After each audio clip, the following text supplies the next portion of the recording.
आफ्नो ब्रेकअप भएपछि एउटा केटालाई टाइम स्टप गर्ने सुपर पावर मिल्छ। त्यसैले उसले मानिसहरूलाई जे पनि गर्न सक्थ्यो। यसै कन्सेप्टमा आधारित 2006 मा रिलिज गरिएको फन्टासी मुभी क्यासब्याक। यदि तपाईलाई यो भिडियो मन पर्छ भने यो भिडियोलाई लाइक र च्यानल सब्स्क्राइब जरुर गर्नुहोला। अब हामी ढिलो नगरी मुभीलाई एक्सप्लेन गरौँ। मुभीको सुरुमा हामीले ब्यानको क्यारेक्टर देख्न सक्छौं, जुन केटीसँग उसको ब्रेकअप भइरहेको थियो। सुजी उसको फर्स्ट गर्लफ्रेन्ड थियो। उसको साथ बिताएको हरेक समय उसलाई धेरै याद आइरहेको थियो। ऊ भन्छ कि उसको ब्रेकअप कसरी भयो। एक समय त सँगै थियो, एक अर्कालाई आई लभ यू बोल्दै थिए, तर अर्को हप्ता सुजी कुनै अरूसँग थिए। सायद अरूलाई आई लभ यू भनेको होला, तर यसको कुनै मिनिङ छैन। ब्यानको साथीको नाम थियो सन। सनले उसलाई सम्झाउने कोसिस गर्छ। उसले एउटा बेटर अप्सन पाएको छ, त्यसैकारण त्यसको साथमा गई उसको बारेमा तिमीले धेरै सोच्नु हुँदैन। तिमी कुनै ब्युटिफुल केटीलाई डेट गर अनि सुजीलाई जेलस फिल हुन्छ र तिम्रो साथ फेरि आउँछ। सनको केटीहरूसँग एक्सपिरियन्स धेरै नराम्रो थियो। हरेक केटी उसलाई पिटेर जान्थ्यो, त्यसैले उसको एडभाइस लिन सक्दैन थियो। ब्यान आर्टिस्ट बन्न चाहन्थ्यो, तर जहिले उसको ड्रइङ क्लास हुन्थ्यो अनि जहिले केटीहरूको ड्रइङ बनाउँथ्यो। सधैँ उसलाई सुजीको याद आइरहन्थ्यो। एक रात उसले सुजीलाई कल गर्छ अनि सोध्छ, के हामी फेरि एकैसाथ बस्न सक्छौ। सुजीले उसलाई मान्दैन, रोक्छ। ऊ दिनरात आफ्नो बेडमै हुन्थ्यो। सुजी गएपछि लाग्छ उसको अक्सिजन नै खतम भयो। बिस्तारै बिस्तारै उसको निन्द्रा पनि खतम भयो। उसले सुत्नको लागि धेरै ट्राई गर्छ, तर पनि ऊ सुत्न सकेन। सडनली अब एक एक्स्ट्रा 8 घण्टा थियो। ऊ अलग अलग कुरा ट्राई गर्थ्यो, तर पनि टाइम पास हुँदैन थियो। ऊ जेसुकै गरे पनि सुजीको याद सधैँ उसको साथै रहन्थ्यो। एक रात ऊ ग्रोसरी लिन गएको थियो। त्यहाँ नोटिस हेर्छ, काम गर्नको लागि स्टाफको जरुरी छ। ब्यानलाई निन्द्रा आउँदैन, त्यसैले 8 घण्टा एक्स्ट्रा बिताउनको लागि यहाँ उसले जब गर्छ। यहाँको म्यानेजरले उसले देख्छ त म्यानेजर पहिले फुटबलको प्लेयर, तर अब यहाँको म्यानेजर छ। यो देखेर ब्यान रियलाइज लाइफ यसरी नै फास्ट बितेर जान्छ, तर ऊ यसको केही पनि गर्न सक्दैन। ब्यानको साथ एउटा केटी काम गर्, उसको नाम थियो साइरन। ब्यानले नोटिस गर्छ कि उसको म्यानेजरले साइरनलाई धेरै नराम्रो तरिकाले व्यवहार गर्छ। साइरनलाई यो कुरा धेरै नराम्रो लाग्छ। आफ्नो जब गर्दै यिनीहरूको दिनचर्या सुपरमार्केटमा बिस्तारै जान्छ। यसलाई छिटो गर्न लागि हामी इम्प्लोइहरू अलग अलग कुरा ट्राई गर्छौं।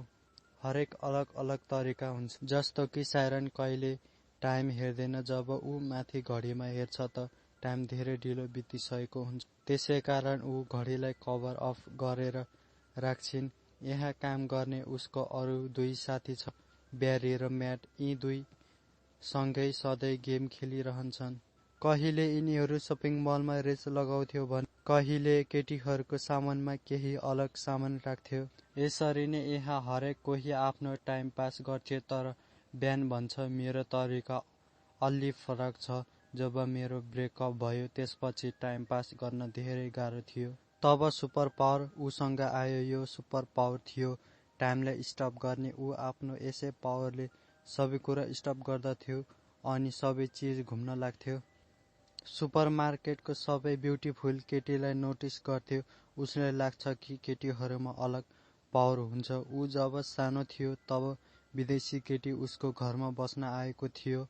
उनी धेरै राम्री थिए। ब्यान जहिले उसलाई हेरिरहन्थ्यो। ब्यान जब यो टाइम स्टप गर्थ्यो सधैँ केटीको नाङको ड्रइङ बनाउँथ्यो। उसले नोबेलमा पढेको थियो, केटीहरूलाई पेन्टरसँग अफेयर गर्न राम्रो लाग्छ, किनकि उसको ब्युटी जस्तो छ त्यस्तै हेर्न सक्छ।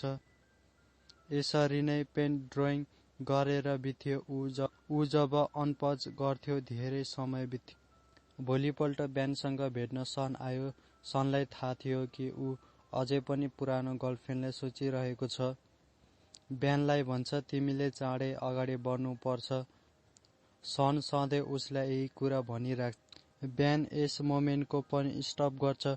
साँच्चैमा सन र ब्यान धेरै राम्रो फ्रेन्ड थियो। जब सनको मम्मी घरबाट जान्छ, दुईजनै मिलेर न्युड म्यागजिन हेर्छ।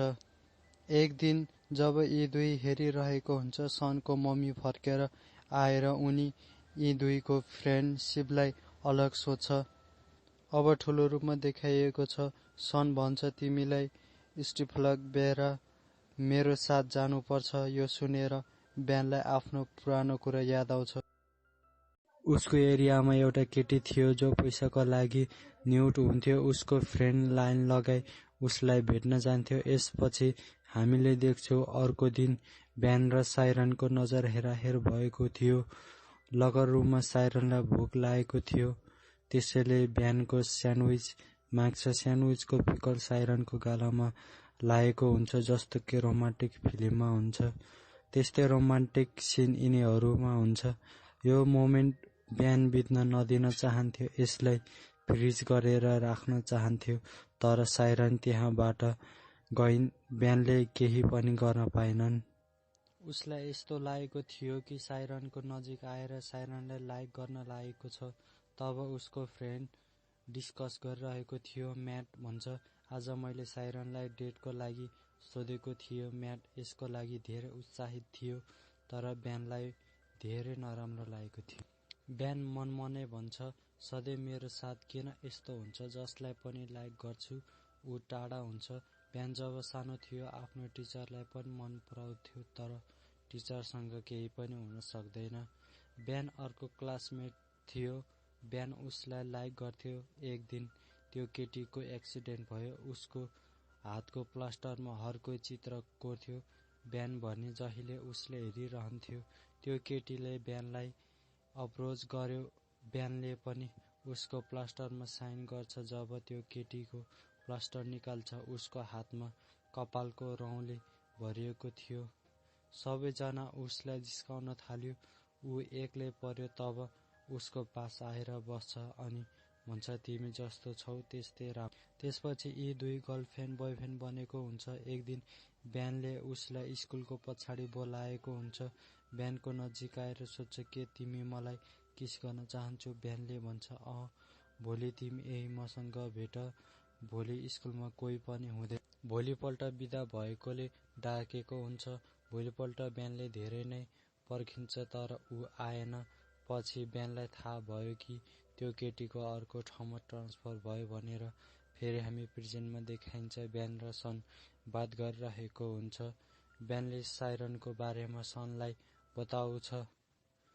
यो पनि भन्छ कि म्याट र साइरन मुभी हेर्न जानेवाला छ। सनले भन्छ, उनीहरू जस्ट साथीको नाताले गएको होला, यो सब कम्पलसरी हो।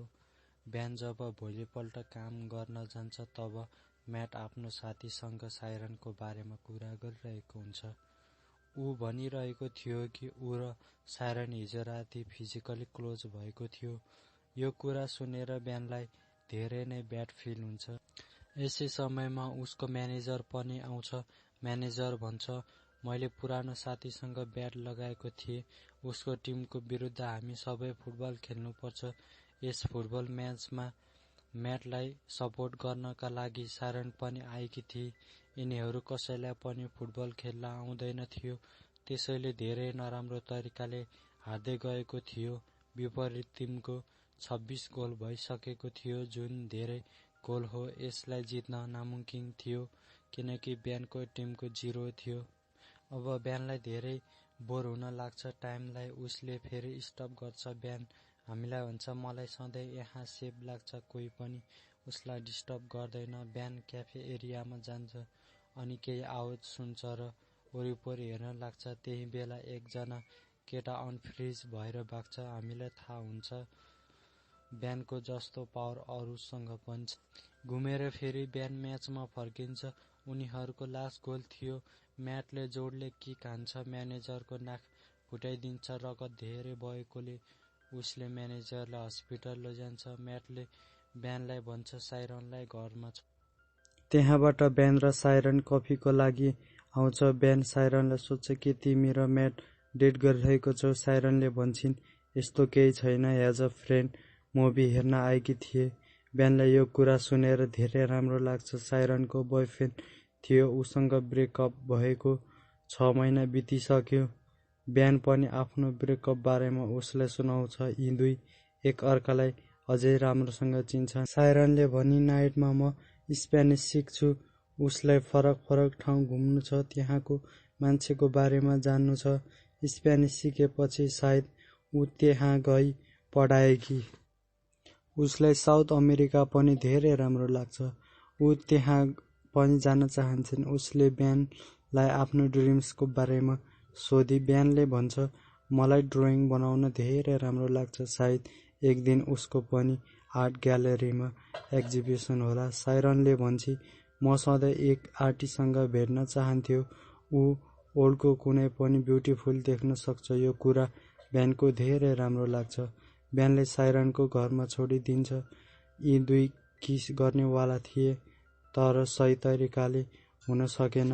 अर्को दिन म्यानेजरले घोषणा गर्यो कि उसको बर्थडे आउनेवाला छ, त्यसैले सबै उसको घरमा आउनुपर्छ। साइरन फेरि बेनलाई सोध्छ कि के तिमी मेरो साथ जान्छौ? बेन यसको लागि हुन्छ। यी दुई एक अर्काको अफिसियल डेट थियो। म्यानेजरले बेनलाई बोलायो, भन्यो कि बर्थडे एक सरप्राइज ट्रिपर हुनुपर्छ, यो काम तिमी गर। बेनलाई थाहा थिएन कि यो कसरी गर्ने, त्यसैले सनको हेल्प लिन्छ।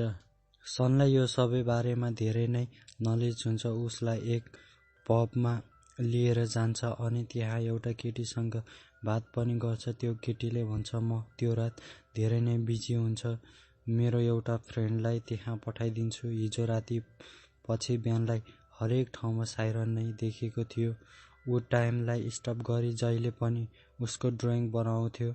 यसरी नै केही दिन बित्यो। अब भोलिपल्ट म्यानेजरको बर्थडे थियो। साइरन बेनलाई सोध्छ कि तिमी अझै पनि मेरो साथ डेटमा जान चाहन्छौ? बेनले भन्छ, अफकोर्स जान चाहन्छु। जाँदा फेरि साइरनले बेनलाई किस गरेर जान्छ। बेनलाई सुतेको देखाउँछ, तर यति राम्रोसँग आज रात सुत्छ।